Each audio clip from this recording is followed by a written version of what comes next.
ਜੀ ਕੀ ਫਤਿਹ। ਪਹਿਲੀ ਚੀਜ਼ ਸਭ ਨੂੰ ਬਹੁਤ ਮਿਹਰਬਾਨੀ ਜੀ ਸਭ ਆਇਆ ਸਾਂਝੀ ਕਰਨ ਲਈ daddy the 1 year memorial. Thank you all for coming.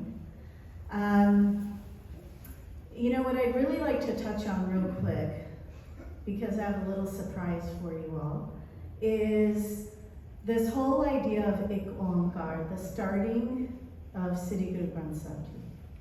Everybody knows it's a Ik, it's actually a numeral, and then there's the Onkar.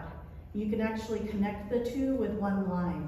With one line you can do Ik Onkar.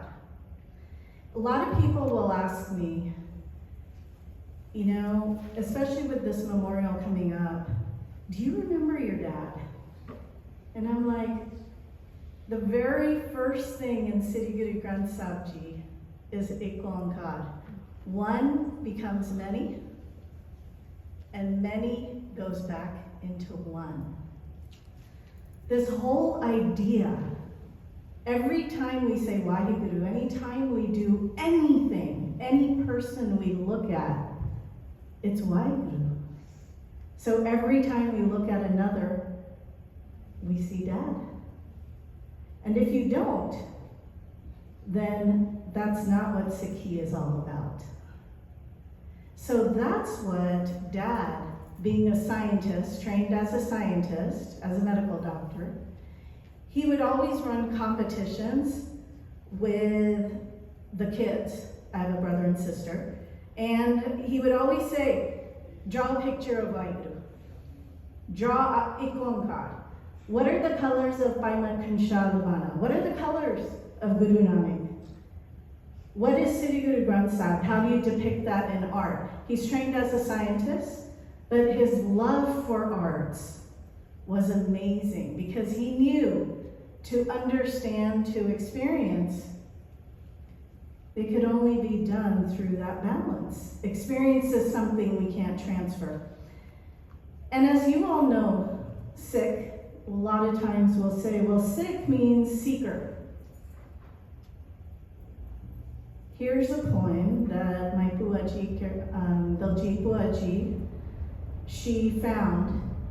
It's written by my dad, circa 1990, 92, somewhere around that time. In our family, 1992-ish was a sad time. And my dad was questioning life. Now he's usually the questioner of, hey, what do you think Waheguru is? What do you think it means? Going back to Skylar's, Dad would always listen intently because you never knew who has an experience that can be shared. So he was questioning himself and wrote this poem that I'm going to read for you. It's entitled, My Satguru and I. So how do I see my Guru? In what manner? In what way? The question in all sincerity was asked of me one day. How had he touched me? What form did Guru take? How did I know his presence? What difference did it make? I cannot know for others, for them I cannot speak. Guru Kalgita doesn't reappear each time I choose to seek.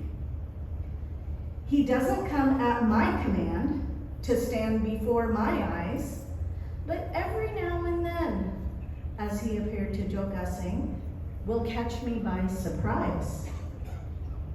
Whenever I sink low and cannot rise, a friend I know well reaches out a hand and lifts me above from my self-made hell.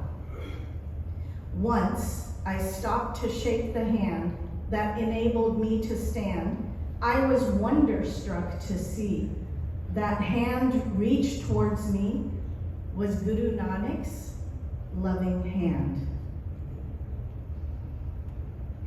And whenever my head begins to fill with grandiosity, and others can see I do not focus on humility, a certain look is all it takes to cut me down to size. And then I see they look at me with Guru's loving eyes. Whenever I am trapped and do not know a different way to go, and every question that I ask is answered with a no, the something opens up the way to see another choice. I know that something that is there is Guru's loving voice. It is Guru's love that holds me when my life does not seem fair. It is Guru's love that carries me through valleys of despair. And when I serve him, something tells me it's all worthwhile.